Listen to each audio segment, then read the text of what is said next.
Now, this next interview is, God, I think it's one of the greatest services that is available in the government for businesses. Actually, this is the service that actually got me into business, trying to help small businesses and the average consumer on the street. When I was helping Fortune 500 companies, downtown Washington D.C. use all these services. Man, I found a study by the General Accounting Office. These are the bean counters in Washington that showed that 80% of the people who use this great service for your business are big companies. It's the big companies that find out about this and not the small guys. Now, these are called business development centers. And there are people all over the country. There's thousands of these about 1,000 or so around the country that will help you do anything in the business. You want to be a freelancer on your kitchen table. You want to travel overseas. You want to get a government contract. You don't know what to do with the legal advice. You don't know how to write a business plan. Man, where's the best place for money in the local government? All this kind of stuff is for free. See, people will go online and they'll Google for services like accounting services or marketing or everything, and you get people trying to sell you something. When these offices are there for free to do the same thing, and they're actually better in both cases. And that's what's cool about it. So why pay for something when you get it for free? So these are two people who really give out this stuff for free, so you can see them, understand what to do, how to do it, where to find them, and everything. And so stay tuned. I think it's really one of the best things that are available that you're paying for already, but you don't know about it, so you might as well use it. That's us already. Well, we got our two guests back in the studio. I guess it's a studio. Yep. Daryl Brown, director of the Small Business Development Center here in Washington, D.C. Actually, he's right across the street, but it's not a work day for him. So if it was a work day, it would have been an easy walk. That's all right. Happy to be here. Thank you. And Theodore Holloman. Now, he's the deputy, I was going to say district attorney, but deputy district director for the Small Business Administration of Washington, D.C. Hold on. I'm the deputy district director of the Washington Metropolitan Area District Office. You gave me a raise. Oh, really? Oh, man, and not the money, huh? No, not the money. And as it stands out, I'm the acting director at this point in time. Oh, really? So you're acting director for the SBA in the Washington area? Correct, sir. Where's that office? That L Street office? We're down in H and 15, the American Bar Association building. About 3 or 4 blocks from the White House. Well, what happened to the director? Wasn't there a woman? Yes, Bridget Bean. Bridget Bean got kicked upstairs. She's on she a did? 60-day detail. I see. At this point, I think she's wearing 2 or 3 hats in headquarters. I see. And she may come back, and they may decide to keep her there. Which means they'll keep you there? Well, the agency will have its way. I see. Well, as I said earlier, introducing you guys, man, I think, what the SBA does and particularly with the Small Business Development Center, man, there isn't a better deal in this country, that we have to offer citizens. I think that the expertise that is there. Everybody thinks of the SBA as, just SBA loans or whatever, but it's just so much more than that, and I think it gets a bad rap because of, you've been around for so long. So I went actually on the website, show this first thing. I went on your website, the Small Business Development Center. That's number 8. I got a lot of Forbes here. And I went on here, Daryl, and I was looking what you have, and right on the front page. Right, exactly. I mean, you got this free, there's a free course on how to get a government contract or a subcontract. Right. And it's given by the Turner School of Construction. That's part of the university, right? Well, or is that part of you guys? No, it's not part of the university. It's Turner Construction. I see. So they're the big time thing. I mean, the cranes I see all over. They're a big time player. And we're very, very fortunate and pleased to be able to host them at the School of Business. Well, what I did next after I saw that, I went and Googled. Now, show me the next slide, number 9. I said, okay, if I wanted to learn how to get a small business contract or whatever like that, here's what they're charging for a private course. Right. $1,000, $1,095. Yeah. Right. So if I went on Google, this is what I'd be charging, And you, because you don't have that advertising money that these guys have because they're raking in a lot of money. Right. They're good. So when I saw these two things, when I went to the site, I said, well, what else? So show us the next one thing. I said, well, a lot of people say, how do I get 8A certified? So went and did a Google 8A certified. How do I get 8A certified? There they are, right there. Over here, special deal, $799 to get 8A certified. Right. What do you charge, Daryl? We don't. I'm sorry. we don't. Our services, particularly our consulting services, are at no cost. Right. And we provide one-on-one consulting services to our clients. Terrific. And we also provide training, as you see, at no cost. Let me another one or two, and we'll get the detail. Writing a business plan. Georgia here, he sent me a business plan that he has with her, and he may need some help with that. Maybe we'll help him. But I went down and said, okay, how much is it? If I Google how much is a good business plan client? Okay, eHow, that place.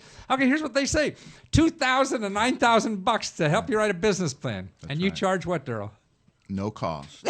Now let me be clear. We don't actually write the business plan for you, but what we'll do is we'll put a program of work together for you and structure it in a way that, because after all, it is your business plan. It's not. Well, it's not, you have to almost do the same thing here with these guys. we definitely do the same things that they do, because and we they also have to do it. Yeah, and we also provide market research. We do that market that's the research key thing as too, well. because a lot of people just don't know what that is or what to do with. Okay, but another one here. Okay, if I want to do like sell overseas. I'm looking for a consultant or something like that. Okay, so I Googled how much consultants cost. $294 an hour. Right. And for a real junior person, it'd be $175 an hour. And if I call you guys, how much you got charged? We have an international trade program that we've started, and we have trained consultants in international trade.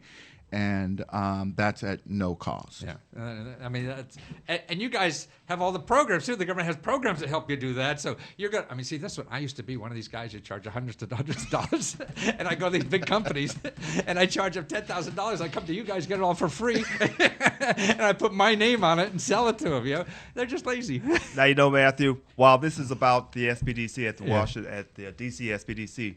Do want to make a plug for the greater network and all of our resource partners. I get you. Yeah. Now, basically, because we have such a strange area, we incorporate Washington, D.C., 2 counties of Prince George's, and then Northern Virginia. Oh, I see. Really? So basically, Darrell's group takes care of D.C. proper. Right.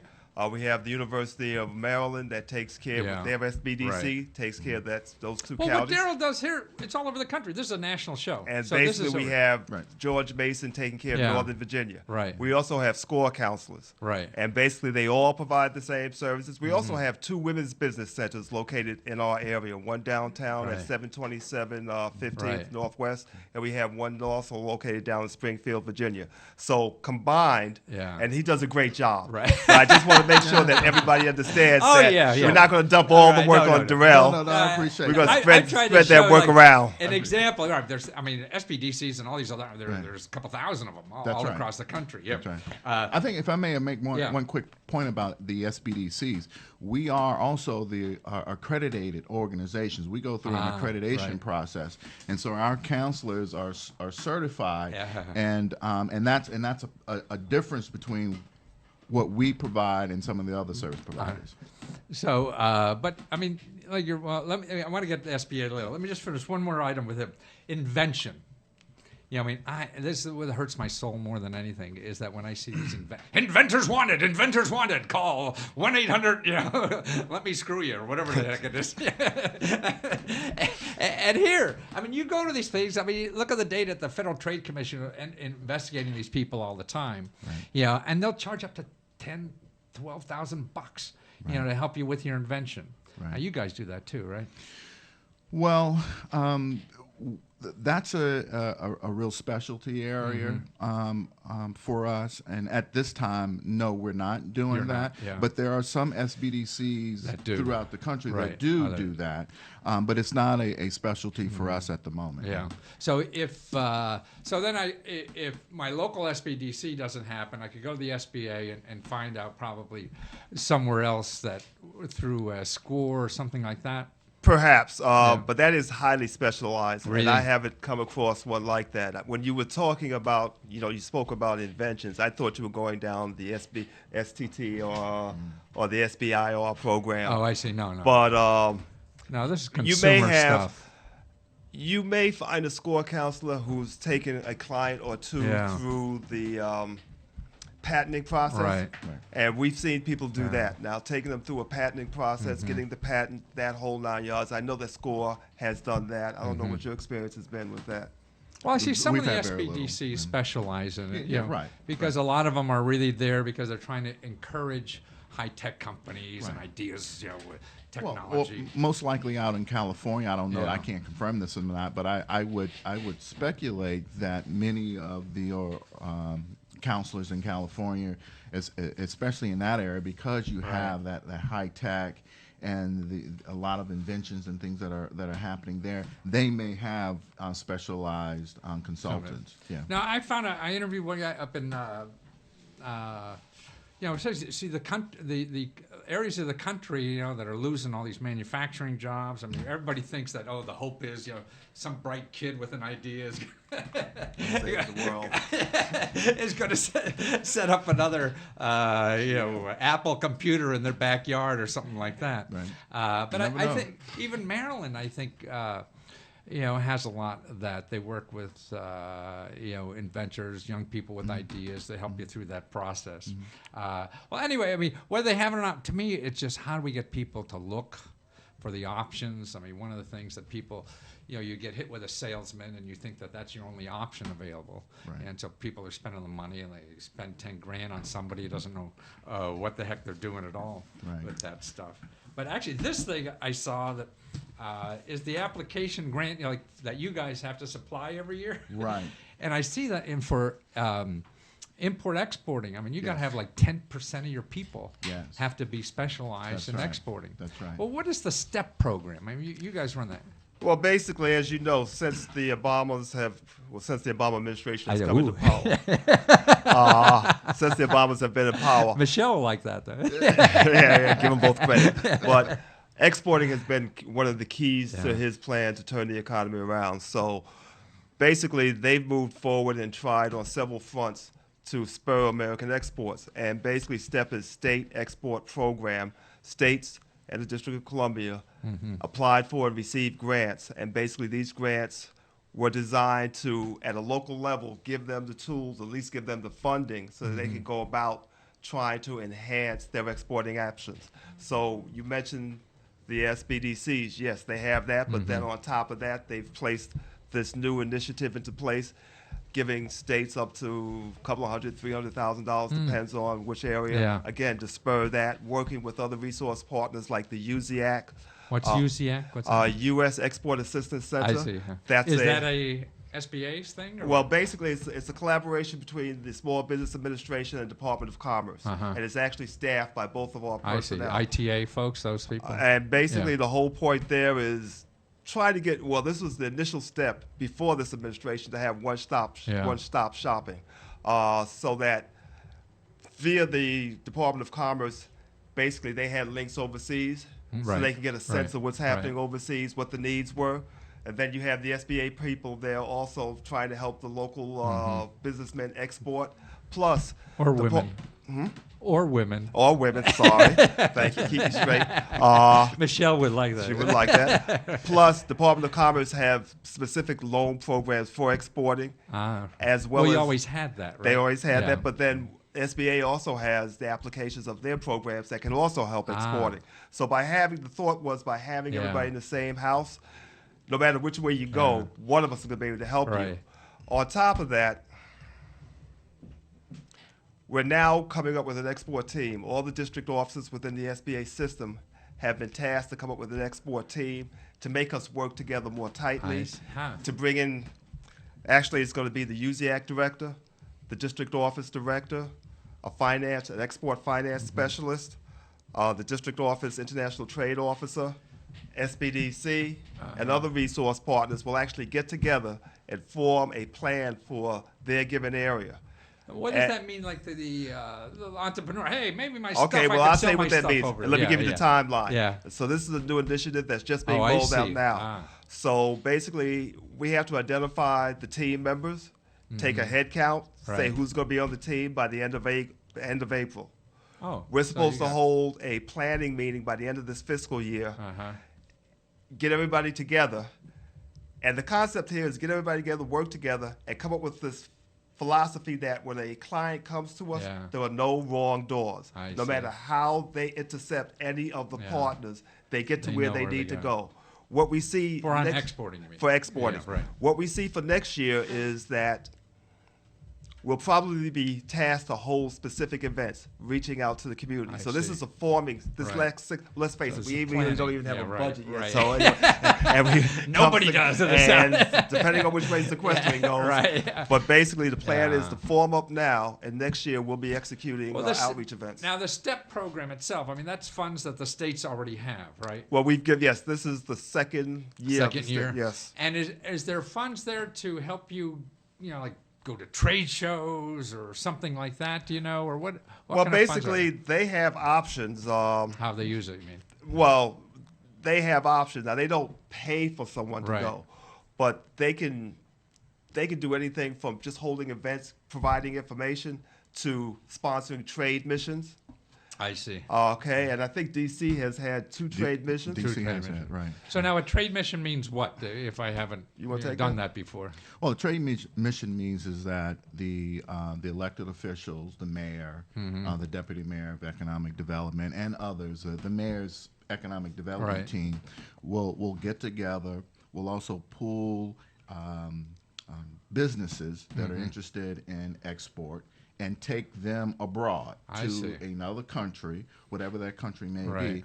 And there are introductions that are made Ah. in terms of how to do business within that So particular you're getting Uncle country. Sam to open a door overseas to make a sales call. To make Yeah. a sales call and to develop relationships, because Yeah. as you know, in order to effectively pierce sort of the Yeah. veil of the international issues in terms of doing business, you have to have those relationships. And it's really important to develop those relationships so that you can sort of weed through the red tape. And also, I guess I would think, I mean, it makes sense. If I got on plane my cell phone over and knocking on the door of some Capitol building, I ain't going to get very Well, far. and basically, the Department of Commerce, Department of Commerce have officials stationed in the embassies around the world. Right. Okay. I mean, we're not from a farm belt area, Right. but that wheat doesn't get overseas by Yeah, accident. right. Okay. I mean, somebody's over there Yeah. looking to see what the needs are, how we can leverage that, and basically, even though politicians often go, Right. you can go without politicians. see. The deal is to figure out what the needs are, Uh-huh. match it up with potential exporters from our side, do some pre-screening, Yeah. and the federal government will do that I for see. you. Do the Well, pre-screening. that's what I mean. They check out the companies over there for you, right? Well, a part of what we do is that we will check out companies here that are interested. Oh, I see. So in you're looking exporting. for companies. And we're looking for companies, and we go through a process to get them export ready. And then when we feel that they're export ready, then they are in a position now to really I take see. advantage of a trade Right. mission. Ah, And so right. there's a process that Yeah. companies have to go through in You order want just to get you need recipe- more than just a passport to do Yeah, this. you need more than just a passport. But you should always be cautious about this. This is not for the faint of heart. This Yeah. is not for the startup. Yeah. It's That's hard. right. I mean, you can But call your congressman when you're here, but when it's Right. overseas, your congressman's Yeah. not going to Not help you. over there, So yeah. you really have to have your logistics, your Yeah. finances. You have to be comfortable dealing in foreign currencies, letters of credit. It's a totally different world. But then that's what you guys really can do, help educate Exactly. an entrepreneur. You're Exactly. sitting here selling cowboy boots in Dallas and say, hey, Paris should have more cowboy boots. Right. But one of the great things that you have in a city like Washington, D.C., and cities, international cities, Yeah. is the fact that you have a lot of residents, a lot of citizens who have ties to another I see. country. So they're familiar with the customs. They're familiar even with the geography, the I locale. see. So They you know get who to Asians bribe. coming into your your office to sell stuff back to Asia. Well, but that's only natural. Yeah. I mean, it's only natural. Right. You do what you know. Right. And then you branch out from there. Right. So you Right. have Asians selling stuff to, back to Right. Asia. Right. You have Africans want to do Right. something back in Africa. Yeah. You do what you know. Yeah. It makes better sense. Why do you steal? Well, why did Willie Sutton rob banks? Right. Because that's where the money is. Okay, so You're old enough to know that. And we also have the opposite. We have we host at the School of Business through the DCSBDC delegations that come from various countries, and they're interested in doing business here. And so in coming here, it's the opposite of that. They want to meet businesses in the District of Columbia that are exporting. And so that we're are able, exporting. that, So these are like reps or something over there looking for exactly. sources here. Sometimes they're government officials. Sometimes they're bankers. So it all depends on the package that they put together. I mean, you're talking about stuff that I would never even think of asking those questions. How the hell would you know to ask those questions? So if you were an entrepreneur in this country, then how would you best get the use out of you guys or whatever? I mean, most entrepreneurs say, oh, if I need money, I'll go and help. But it's more than that. So how do you figure that out? Is it a... Well, obviously, and Theo, you chime in here too as well.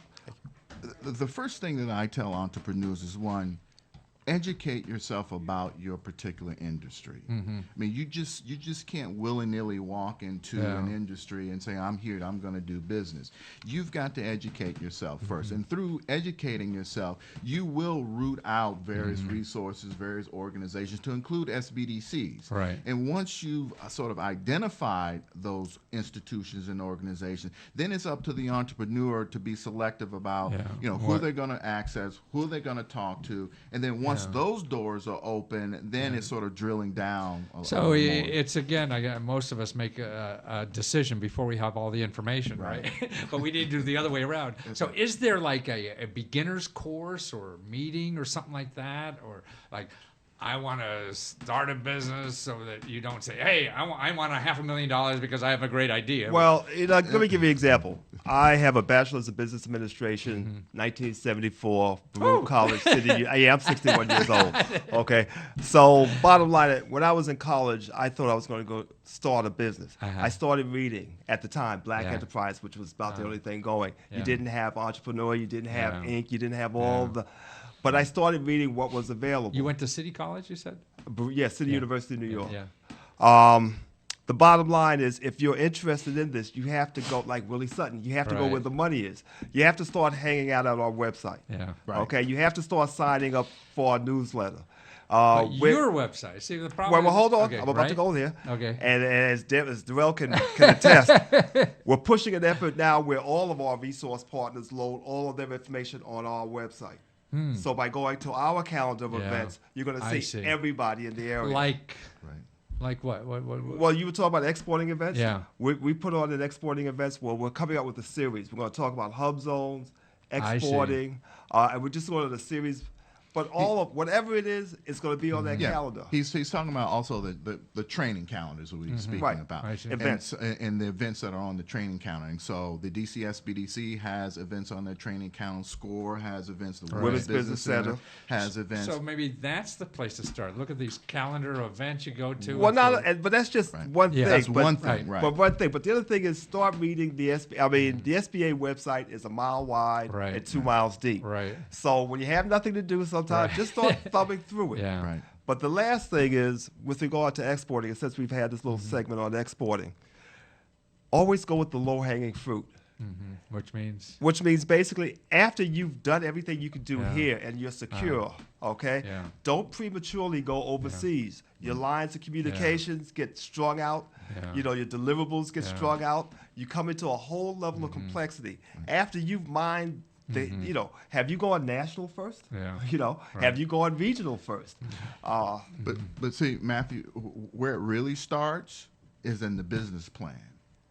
Okay, it really starts there. Yeah, you're right. Because if you have a product or service that you want to take beyond your locality, if you want to take it regionally or internationally, that has to be a part of your business plan. All right, and so it really starts there. All those issues you're talking about, I mean, what they should do is sit down and plan that sucker first before they do anything. So if you're starting a business, the first thing, okay, I need help with a plan, right? Mm-hmm. Okay, so if you're in business for a while and you want to grow, I need help with a plan. Right. Absolutely. That's the key point. Yeah. Planning is just not for the beginner. Right. So no matter what you want to do is come to you guys and say, hey, I need help with a plan. Well, and you know, that's one way to start. Yeah. And the great thing about the SBDCs and the other resource partners are, even if you've been in business for a while, you may want to diversify. Right. You may want to do a specific project. I want to regionalize. I want to nationalize. I may want to go international. But that's what you bring to the table. When you're starting a business, the business plan is absolutely key. Because if you don't have any prior experience, if you're light on money, all you have is blah, blah, blah, blah, blah. At least if you can put it on paper, someone can analyze it. And that's, I would say that is the dumbest thing that an entrepreneur can do is think that he or she can get into business without having a business plan. That is your first mistake there. Well, and your second mistake there is thinking all I need is money. Right. Because sometimes that's the worst thing that you need. I believe. I mean, I had a couple of businesses. I got an MBA, and first two businesses failed because I was doing all this stuff. And I mean, that's money is a trap, I think, because if somebody gives you a bunch of money, you're going to blow it, and you don't know how to live. Worse than that, and then you're going to borrow the money, and it's going to be on you. It's going to be on you. It's going to be on you. It's going to be on you. And then you have to have an exit strategy, because we all know, most businesses fail within the first 5 years, or some of them don't even most of them don't even get off the ground. So what is your exit strategy? All right, even if you do get money. Right. What's your exit strategy? No, I think, to me, the way to live now is you just plan for failure and do it without money. But anything happens is gravy, man. And there's so many, why pay if you get it for free? But the other things that are important, I think, that looks like I went through the application where you have to apply, and it seems like what you guys are looking at this year for the Small Business Development Centers, besides the export stuff, but it's also stuff I don't even realize, things like the base closure assistance that you guys are involved in. So many things that I never even heard about. Well, one of the things that we're concentrating on, and the DC SBDC, as well as nationally, is our veterans. Our veterans are returning home, and many of them are looking to do something post-service. Right.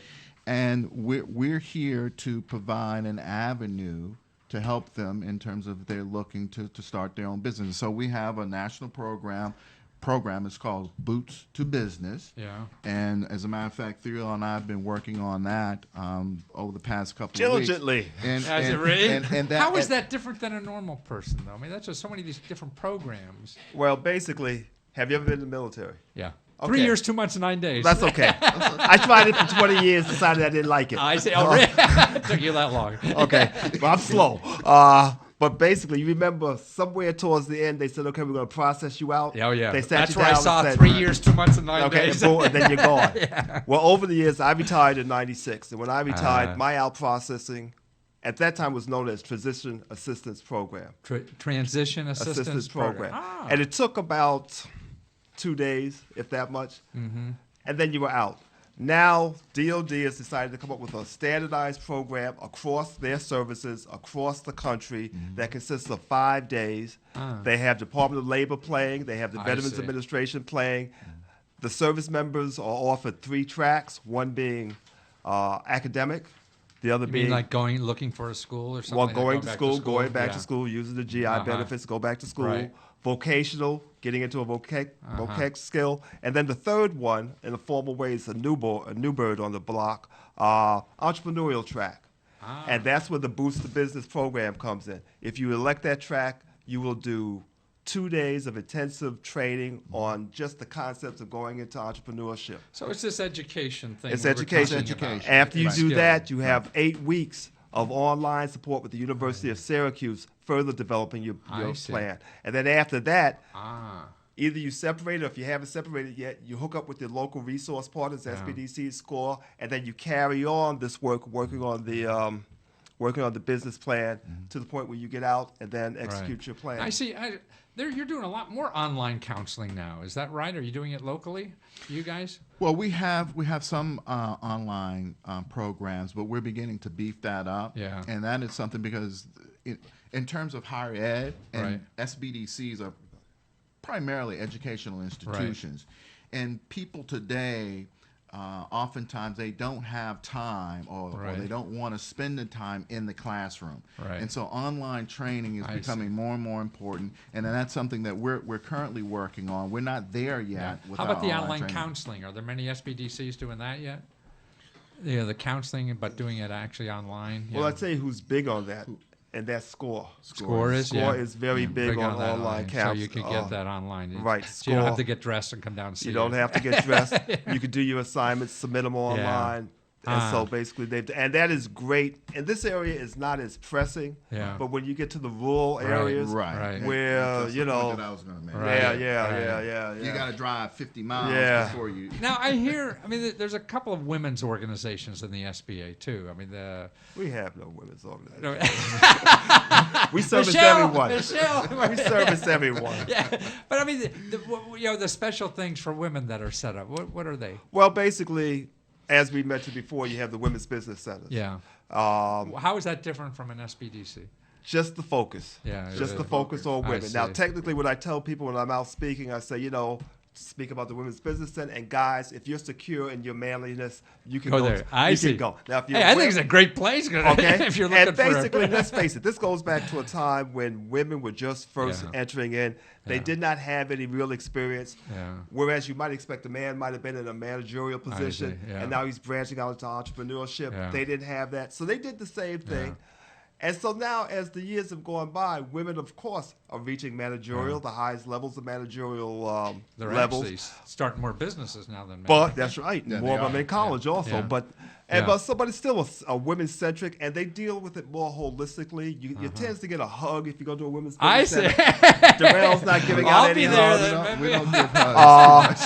The other thing that they look at is, no, seriously though, the other thing they look at is more. They concentrate more on work-life balance, family balance. Yeah. When they give their courses, they're very concerned about the well-being of the family, so they often wrap in daycare with it. So I mean, in the courses, they'll have daycare at the courses? They'll have daycare. Wow. They'll have that's cool. So it's that perspective. That's good. Yeah. And then the other program that we have for women's about 3 years old now is the Women-Owned Small Business Program. Which is? Well, basically, it's a contracting program. Contracts are set aside specifically for women-owned small businesses. Yeah. Initially, in fact, the National Defense Act of this year took the cap off of the contract cost. Which means? Prior to that, you could only do contracts for manufacturing up to $6.5 million. For all other contracts, the contract caps was $4 million. So you couldn't have a women-owned small business set aside greater than $4 million. That was just they just took them off. Wow, no kidding. They just took them off. So cool. That is the other major program that we have going on for women. And SBDC investment companies, are they? SBICs. SBICs, yes. Are they big at SBA? Is that a big part of your business? That is a niche market. That is a niche market? That is a niche market. Yeah. Most people figure SBA gives out loans, which is not the case. We guarantee loans. But people figure I'm going to walk up and just get an SBA loan and everything's going to be wonderful. Then they go to the bank and reality hits. Basically, SBICs are venture capitalists. And they are very particular. Yeah. You have to really have your act together. Right. You don't come half-stepping because ultimately they get the proposals. They throw out every 95 out of 100. They're getting married, man. And not only married, they're going to come in If you need managerial Yeah. assistance, they're going to give it to you. Yeah. And the bottom line is they're looking to cash out Right. in 5 to 7 years. Yeah, that's And if right. this doesn't look like They're a gonna good own deal, your butt. that's right. And so basically, But SBA gives them a bunch of money, and they put up well, the other money. Is right, that right, what they it is? do. Yeah, right. But still, Yeah. this is not just for everybody. You Yeah. really have to Yeah. be It's sophisticated. sophisticated. Yeah. You That's right. really have to have your act together. This is the VC game, right? That's right. Yeah. I mean, this is not for Let me mom put and up pop. 19, Eric. Let me show. This is some old data because I was trying to get the new data today, and they've changed the data sources on me, and it's so hard. But everybody says, well, they're looking at money for a business or whatever, and they want to get a loan or grant. And could you let us see that data? It's covered here. There it is. Yeah. And like I said, but I mean, SBA, I think the numbers are a little lower now. I mean, you're like 50 to 100,000 people alone a year get SBA loans. About $3-4 billion. I think that's lower now too. But you know, and to me, I don't know why people even bother with contracts. Is the name of the game. You have 4 million people a year are getting government contracts. Well, let me help you. 400 Let me help billion, you with the numbers. Basically, last year we did $22 billion. $22 billion. $22 billion worth of loan approvals last year. Yeah. And last year was the second best year Oh, ever. really? Oh, good for you guys. And that was coming back. And After this that, year, locally, and I believe nationally also, but locally, I know we're above last year's last pace. year. So you're going to Okay? be bigger. Huh? So we're going to be better. But Bigger. the bottom line is, everybody looks at their own navel. Yeah, right. And so in DC, it's all about the contract. Absolutely. And I said naval to be nice. Yeah. But it's all about the contracts in Yeah. DC. But elsewhere, the money facilitates everything else: expansion, inventory. It does, but it's also, to me, to learn that system, and you're learning to get an SBA loan or a grant or something, that's like a one-time process in a way. You learn to get a contract. I mean, that's like elephant hunting, man. You got meat for a long time. I mean, that's stuff that you could use leverage of that skill to learn how to do that forever. Well, but you have to remember also that the competitive process involved in contracting. Yeah, but everything. Yeah, Everything's but it's competitive. It is Yeah. competitive. And I think also is with regard to that is the fear. A lot of young entrepreneurs who are interested in government contracting or procurement, they've got to sort of get over that fear hurdle. Fear of the process. Right, exactly. Fear of the process. But I say, so what if it takes you 6 months to figure Well, it out? but there's something else that you have to also remember. It's the cost of the process. Okay. The time. It is money is Money- time. money is Exactly. Time time, is yeah. money. Right. And so basically, I worked for a support contractor when I first retired from the military, and their goal was to have a 30% hit rate. So for every 10, I see. every 10 contracts, You get they were 3, looking to yeah. get 30. Other companies have a higher. Matter of fact, if you're really good, you only bid on the stuff you know you're going to win. get. Right. Okay, but most people don't You're going have to ask that. the girls out, you're going to say yes. Thank you. Absolutely.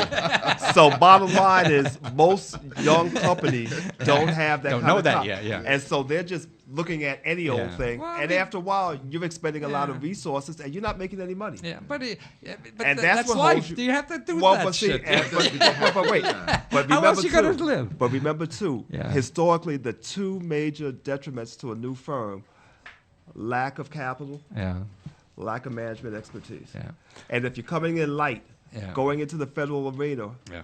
is a costly endeavor. Well, that's why, to me, it's how do you do that without spending a lot of money? See, that's to me. If you're going out and starting a business, whatever, we all know a billion ways to spend money, but how do we do not to spend money? By the way, we just talked away. I want to get George in here. This is our entrepreneur, George and Univokyu. Is that right, George? Did I say it right? Halfway there.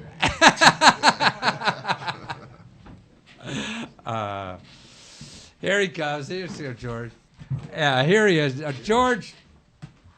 George is joining us.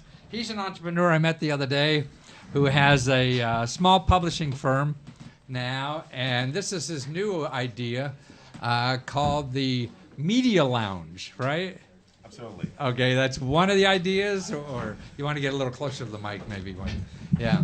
So I thought maybe you could give us a minute or two on what your idea is and Maybe we could help you, give you some brainstorming ideas here on what the heck to do next. Well, the idea is very simple, actually. Taking the fact that we've been all working virtually with my team of photographers, designers, bloggers, the key was to From the find, magazine, you mean? Absolutely. Yeah.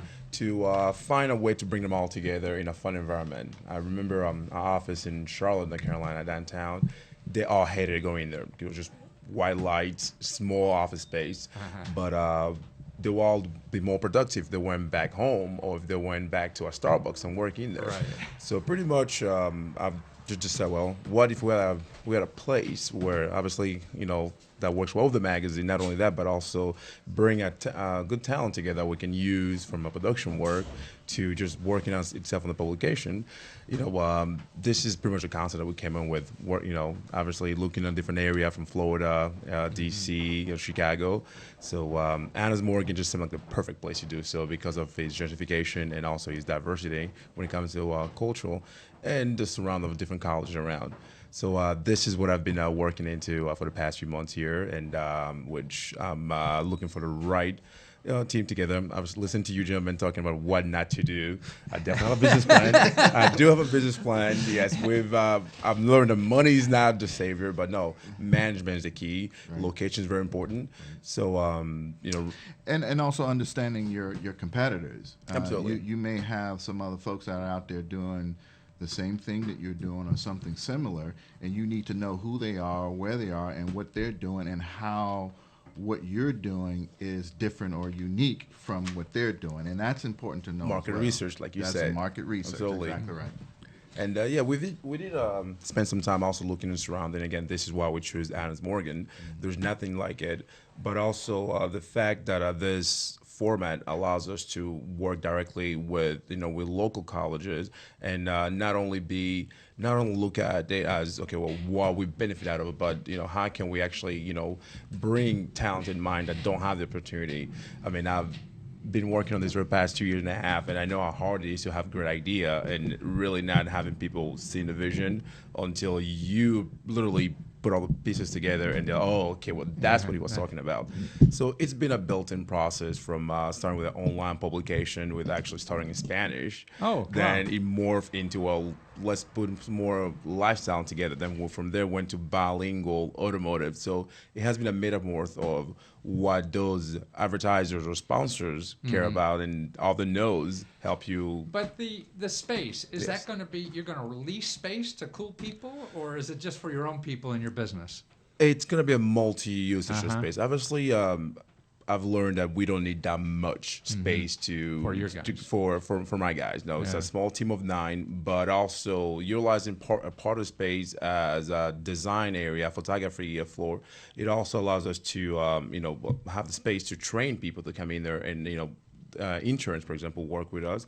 So as a publication, as a media group that we are setting up, any content created is good content. As I say, any advertising, good content. So the space itself will be shared as well. We can lease some of the space, just like any other studio, to if any photographer, any freelancer want to use some of the space, as long as the time it's not been used, we'll have a rate sheet for those too as well.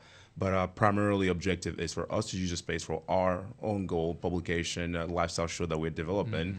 And then secondary objective is to use the space, for educational purposes. And obviously the remaining time will balance between freelancers that also, want to have their own space without having to go through the burden of having to sign a lease and taking all the responsibility upon themselves. The only thing I would like to just caution you about is that it all comes down to the money. Absolutely. And so basically, the research is a portion of your business plan. But ultimately, you're trying to monetize the internet. You're trying to monetize this area. The credibility is going to be, does the situation you envision really exist? And can it be monetized? So to the degree that you have to sit down and come up with your pro forma statements, which would go month by month for the first 12 months, and then after that, year by year after that, you have to, that's where the whole argument is either won or lost. Because right now, this is just words, but you have to be able to show someone what your source of funds are going to be month by month by month by month. And, back in the green room, you're mentioning that you were living on ether there for a while, so that if you stand this up, let's face it, it's not going to be profitable the first month. It's not going to be profitable the second month. It may be a year before you turn a profit. You're lucky. If you're lucky. And so can you sustain yourself? Do you have a yolk sack that's going to sustain you through that whole process? And the whole deal, and I'll turn it over to you after this, Darrell, but the whole deal is that the business plan is designed to be the place where you experiment on paper. You be as rigorous as you can. You be as skeptical as you can. And don't just say, I'm going to change this unless you can actually change the environment. Because it's a lot easier just to see this. A great business plan is one where you go through all the permutations and then you realize it doesn't work. And then you just walk away from it, as opposed to sinking money into it and then realizing it doesn't work. Right. I mean, to piggyback on what Theo is saying, and this is not to criticize you at all. He gets enough of that at home. I get a lot of that at home. But what entrepreneurs have to really understand, embedded within their business plan, is the nature of their risk. Because that's what banks are looking at. Banks, you may have a great idea, but if banks aren't comfortable with the risk, then financing becomes a problem. Okay, and so as the entrepreneur, you must first understand the nature of your risk, and you must be able to articulate that, and you have to do that first in your business plan. And if you can't articulate the nature of your risk, then that's a problem. And until you can do that, then you're gonna struggle. You're gonna have impediments in front of you. And let me add another thing. I did time. I did time as After the military or before? I did time as the acting district director of the LA district office. And once upon a time, the SBA actually financed films. Oh, wow. I know. It was a brief period of time. Yeah. We did it for maybe 2 years, and then we got out of that. But there was a totally different mindset behind how you do a film than how you do everything else that we do, okay? And my point is, in D.C., banks don't feel the vibe. This is more of a traditional nuts and bolts type of town, whereas if you go to another city, particularly something like L.A., you find a lot more, quote-unquote, creative people. Mm-hmm. And then the other thing to think about is, what are your sources of funds? Are you thinking about going to a bank? Then you have to think about their sensibilities. Mm-hmm. If your daddy's going to give you the money, then hell, you just make him happy. If you're going to get other investors, well, then you have to figure what their side is. 20. But just consider that, though. Look at this slide here. I got SBA loans. What the SBDCs have done this past year. You guys, I don't know if you know this. I don't know if you did it across the street here, but you did about $4 billion of loans and equity for small businesses. And only 36% was from traditional banks, 55% from angel investors, family, friends, and venture capitalists. And this was interesting. Only 19% was from SBA-backed loans, of the clients that come in. Well, here's the thing on that, Matthew. The SBA loans are there as a financial alternative. Okay, we do not necessarily steer our clients. You're not a salesman for him. Right. We provide the options for them, and those options have to make sense once again into their business plan. And so we look at the whole gamut. We look at SBA loans. We look at commercial banks. God, we ran out of time. Man. Well, just real quick. Go ahead. Real quick. But just understand this. We don't compete against the banking industry. That's right. Oh, I know. We only make loans when everybody else won't. Yeah, but you're helping the banking industry. But you still have the same. You still have the same stipulation of the banking industry. But still, one other point about SBA, my understanding is, particularly like in this town, is that you really have to be at the right bank for an SBA loan. And that understands your business. Well, that too. Plus the fact we put out a listing of the banks that do business with us. Yeah. Actually, we have approximately 135, 136 banks that are authorized to do business with us. At this point in time, with about 6 months going into the year, maybe 50 of them have actually let a loan. And you can look at the list and tell who the most active banks are. And let me add one little piece to that. You have to understand what industries banks are comfortable with. Okay? So who could tell you that? Loan officer. The Loan officer, or you guys could help or not? Well, you can contact my office. Yeah. Robert Carpenter. Okay. Our loan officer. He's not awake. That's right. And Bob Carpenter can tell you. He could point you what banks are which bank. in right. Great. Well, that's our time. God, well, thank you so much. And listen, you guys, thank you for spending your Sunday here trying to help some folks. I hope that was helpful to you, George, and everybody else listening. You never know. And let's run that 5-minute thing. Yeah. And we'll see you next week. Thanks again. Bye.